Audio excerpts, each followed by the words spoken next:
Kembali lagi di Indahnya Ramadan, masih membahas mengenai bagaimana sedekah bisa melembutkan hati kita. Saya langsung ke Kiai Syarif kalau begitu.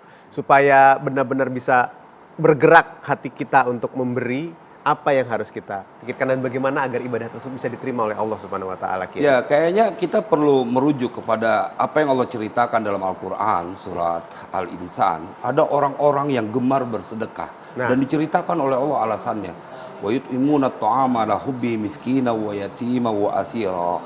Innama nut'imukum liwajhillah la nuridu minkum jazaa'a wala syukura. Apa alasannya? Inna nakhafu min rabbina yawman abusan qamtarira. Itulah kemudian yang Allah jadikan sebuah pemicu untuk seseorang akan tidak pernah berhenti berbuat baik. Kenapa? Karena mereka diceritakan dalam Al-Quran, ada loh orang-orang yang mereka hobinya memberikan makan, bersedekah. Dan mereka tidak berharap ucapan terima kasih atau balasan. Tapi apa yang diceritakan oleh Allah? Mereka berharap dengan apa yang mereka berikan, kebahagiaan yang mereka berikan. Seperti yang tadi disampaikan oleh Kiai Sumarno, bahwa kelak Allah akan memberikan kebahagiaan di yaumil qiyamah.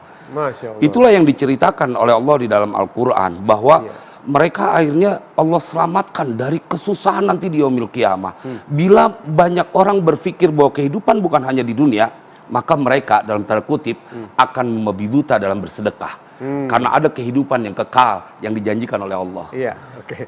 Gus, menyambung dari dikatakan Kiai Syarif tadi. Kalau ada orang bersedekah tapi punya harapan-harapan tertentu, ingin itu, ingin ini, dan punya keinginan-keinginan khusus, bagaimana? Ya, kalau kita bicara harapan, berarti kan kita bicara tentang keikhlasan. Ya. Nah, saya sih menyarankan jangan menunggu ikhlas dulu untuk memberi.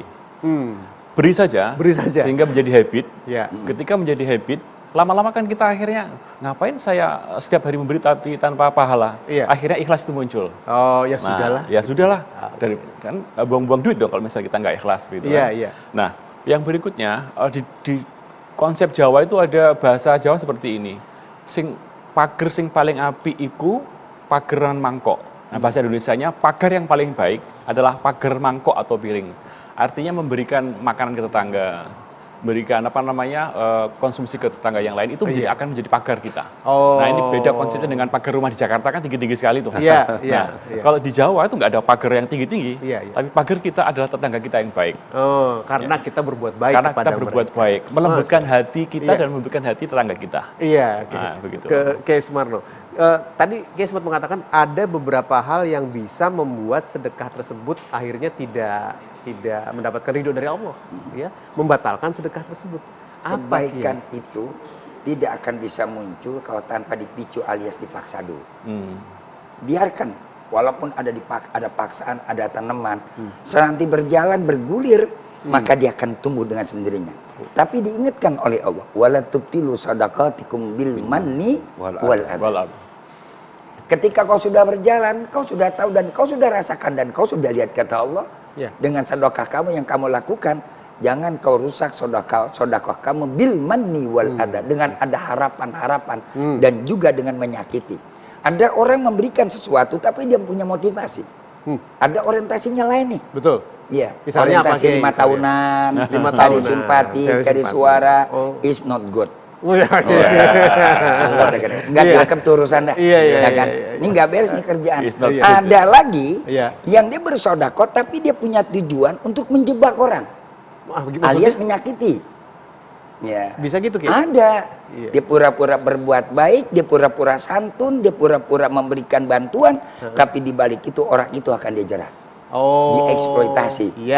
Oleh karena itu baginda Rasul menyampaikan pesan kepada kita. Hei, kalau kamu idza tabakhtal marqata fa'aktir ma'ah wa ta'ahad ila jirani. Sampai sejauh itu Nabi peringatkan betapa pentingnya sedekah. Kalau kau masak sayur, kata Nabi, ya banyakin airnya. Nggak bisa bagi isinya, bagi tuh kuahnya tuh sama tetangga. Jangan tetangga cuma dapat baunya doang, tapi nggak pernah merasakan apa yang dia masak. Begitulah Islam memberikan satu pandangan tentang masalah satu kesolehan sosial, agar supaya manusia jangan hanya memikirkan sendiri, nggak ada orang mati jalan ke kuburan sendiri. Makanya kalau orang yang pelit, orang yang bakhil, orang yang kikir, meregehese alias pantat kuning, nah meregehese orang Sunda, ya kan, pantat kuning kata begitu, kayak burung kutilang. Ntar kalau dia mati, suruh jalan sendiri ke kuburan. Ada nggak orang bisa begitu? Nggak ada. Nah, oleh karena itu sadar diri kita, Iya. bahwa bersodakoh adalah kita pikirin kalau kita mati ntar yang gotong siapa. Walaupun kita naik ambulan, ntar yang keluar dari ambulan yang nyupir siapa. Nanti yang dari kuburan tuh siapa, yang nyolatin kita siapa. Ada satu perbedaan, orang yang rajin bersodakoh, dermawan dengan orang yang pelit. Lihat aja pada akhir hayatnya. Ketika orang ini rajin bersodakoh, maka akan banyak orang yang mendoakan dan banyak orang yang mensolatkan.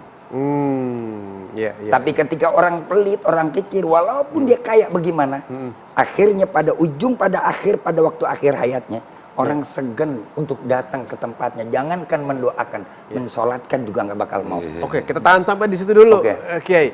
Nyambung dari apa yang dikatakan Kiai, membahas mengenai doa. Nah, sesaat lagi kita akan membahas mengenai doa-doa apa saja yang bisa menjadi mustajab. Ya, doa-doa bagaimana yang kita panjatkan supaya diterima dan dikabulkan oleh Allah Subhanahu wa taala. Sesaat lagi pemirsa, jangan kemana-mana, tapi sebelumnya kita saksikan dulu sebuah tayangan mengenai Ramadan di Dubai. Ini dia. Beginilah suasana halaman Masjid Omar bin Al-Khattab di Dubai, Uni Emirat Arab menjelang buka puasa. Para relawan masjid sibuk menyiapkan ribuan porsi makanan gratis untuk buka puasa. Selama Ramadan, masjid ini menyediakan sebanyak lebih dari 2.000 makanan untuk semua orang yang datang ke masjid untuk berbuka puasa. Makanan ini tidak hanya diperuntukkan bagi muslim saja, mereka yang non-muslim juga bisa ikut menikmati makanan tersebut. Sebagian besar orang yang datang ke masjid adalah para pekerja imigran dari berbagai negara. Salah satunya adalah Sajid Khan, seorang pekerja imigran dari Pakistan.